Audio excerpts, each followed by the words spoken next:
మీ మోకాల నొప్పులకు ఎటువంటి సర్జరీ లేకుండా ఎపియాన్ పెయిన్ క్లినిక్ అందిస్తున్న అత్యాధునిక చికిత్స.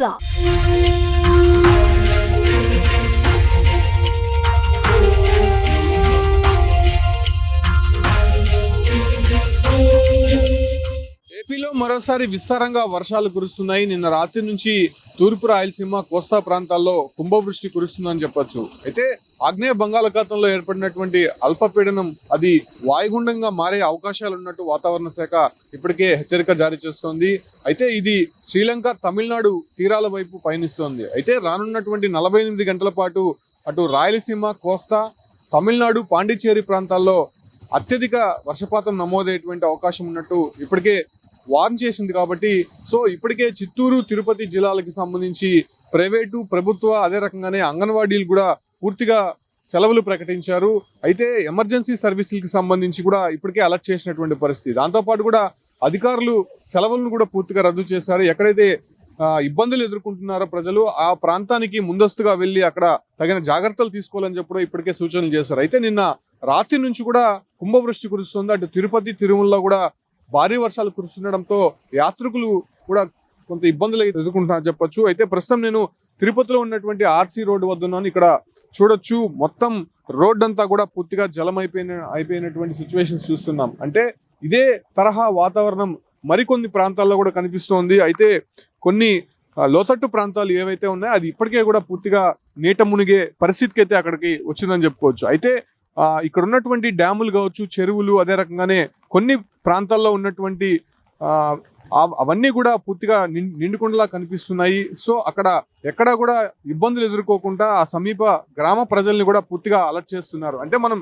చూస్తూనే ఉన్నాం, దాదాపు ఒక నెల రోజుల నుంచి కూడా దాదాపు 4 వాయుగుండాలు అటు ఏపీని, తమిళనాడు, పాండిచ్చేరిని తీవ్ర నష్టం మిగిల్చాయని చెప్పుకోవచ్చు. ఇప్పటికే అనేక మంది రైతులు కూడా ఇబ్బంది పడినటువంటి పరిస్థితి కనిపించింది. అయితే ప్రస్తుతం ఏర్పడినటువంటి ఈ ఒక అల్పపీడనం కాస్త అది వాయుగుండంగా మారే అవకాశాలు ఉన్నట్టు కూడా ఇప్పటికే హెచ్చరికలు జారీ చేసినటువంటి నేపథ్యంలోనే ఇది తీవ్రతరం అయ్యే కొద్దీ కొంత ఇబ్బందులు తలెత్తే అవకాశం ఉన్నట్టు తెలిపింది. కాబట్టి ఆ రకమైనటువంటి ముందస్తు జాగ్రత్తలు అయితే తీసుకుంటున్నారు. అయితే రానున్నటువంటి 4 రోజుల పాటు చెన్నై సహా ఏదైతే తమిళనాడులో ఉన్నటువంటి కడలూరు కావచ్చు, లేదంటే మైలాడుదురై, నాగపట్నం, కారైకల్లు, చెంగల్పట్టు, విలుపురం జిల్లాల్లో భారీ వర్షాలు కురుస్తున్నాయని చెప్పి కూడా ఇప్పటికే అక్కడ రెడ్ అలర్ట్, అదేవిధంగా ఆరెంజ్ అలర్ట్ కూడా జారీ చేస్తున్నటువంటి సిచ్యువేషన్స్. దాంతోపాటు కూడా ఇంకా కొన్ని ప్రాంతాల్లో తిరువాయూరు కావచ్చు, తంజావూరు, కల్లకురిచి ఈ ప్రాంతాల్లో కూడా అంటే మనం ఇటీవల చూసాం తిరువన్నామలై, అదే రకంగా కృష్ణగిరి జిల్లాలకు సంబంధించి భారీ వర్షాలు కురిసినటువంటి పరిస్థితి అయితే మనం చూస్తూ ఉన్నాం.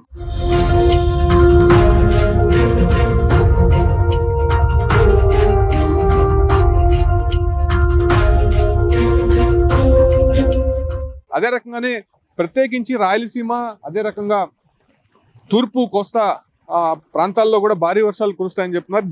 దాంట్లో భాగంగానే అటు చిత్తూరు, తిరుపతి, తిరుమల, శ్రీకాళహస్తి, అదే రకంగానే నగిరి, పుత్తూరు, సత్యవేడు ఈ ప్రాంతంలో నిన్న రాత్రి నుంచి కుంభవృష్టి కురుస్తోంది. అయితే అక్కడ కొన్ని గ్రామాలకి పూర్తిగా కూడా రాకపోకలు నిలిచిపోయినట్టయితే మాత్రం వాతావరణ శాఖతో పాటు అక్కడ ఉన్నటువంటి స్థానిక అధికారులు కూడా ఇప్పటికే ఒక ఇన్ఫర్మేషన్ అయితే ఇచ్చినటువంటి పరిస్థితి. అంటే ఆ ప్రాంతాల్లో ఎక్కువ వర్షపాతం నమోదయ్యేటువంటి అవకాశం ఉన్నట్టు కూడా హెచ్చరికలు అయితే జారీ చేస్తున్నారు.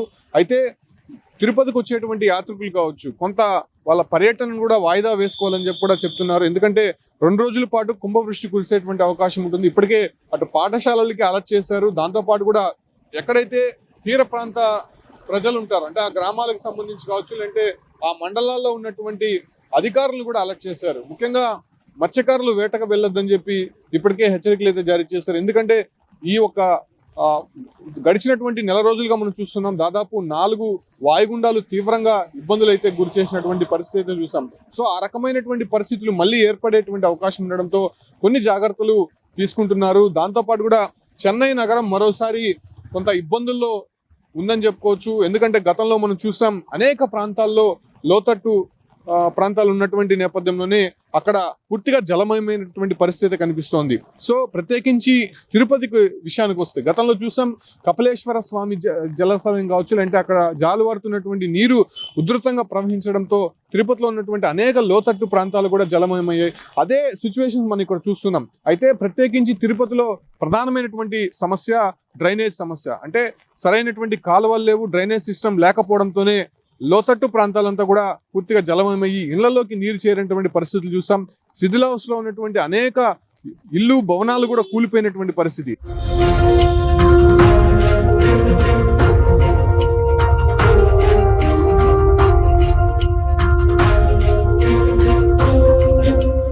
మనం చూస్తున్నాం ఇక్కడ ఒక కాలువ కనిపిస్తుంది. ఈ ఒక డ్రైనేజ్ కి అటాచ్మెంట్ లేకపోవడము, కాలువ పూర్తిగా నిండిపోయి రోడ్లపైకి నీళ్లు వచ్చేసినట్టు, ఇదంతా కూడా పూర్తిగా డ్రైనేజ్ వాటరే అని చెప్పొచ్చు. సో ఈ రకంగా నిండిపోయినటువంటి నీళ్లు, ఈ ఒక వర్షం అనేది ఇంకా హెవీగా కురిస్తే అవి ఇళ్లలోకి వెళ్ళేటువంటి అవకాశం ఉంటుంది.